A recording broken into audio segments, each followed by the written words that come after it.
أعوذ بالله من الشيطان الرجيم.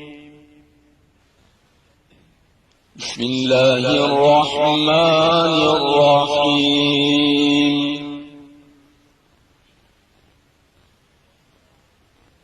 فلعلك باخع نفسك على آثارهم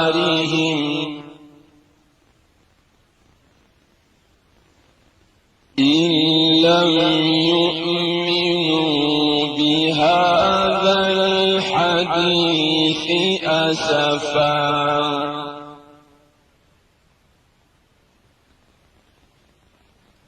إنا جعلنا ما على الأرض زينة لها لنبلوهم أيهم أحسن عملا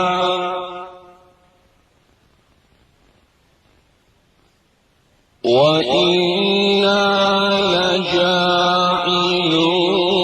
ما عليها صعيدا جرزا. أم حسبت أن أصحاب الكهف والرقيم كانوا من آياتنا عجبا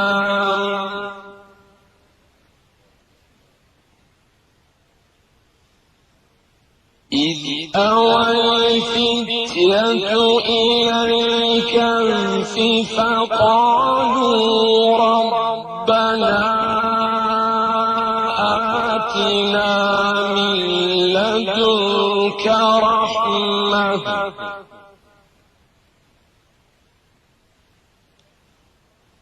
ربنا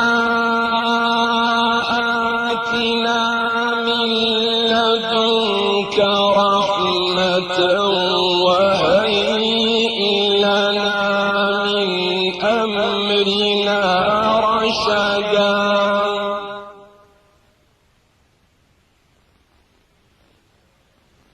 فضربنا على آذانهم في الكهف سنين عددا ثم بعثناهم لنعلم أي الحزبين أحصى لما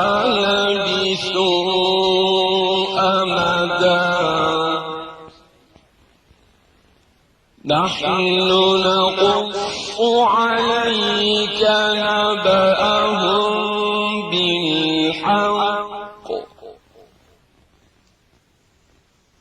إنهم فتية آمنوا بربهم وزدناهم هدى.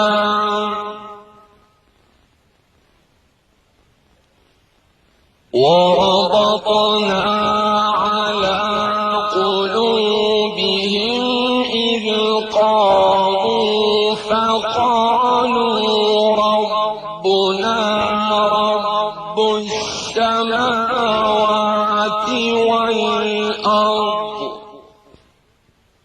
لن ندعو من دونه إلها لقد قلنا إذا شططا. صدق الله العظيم.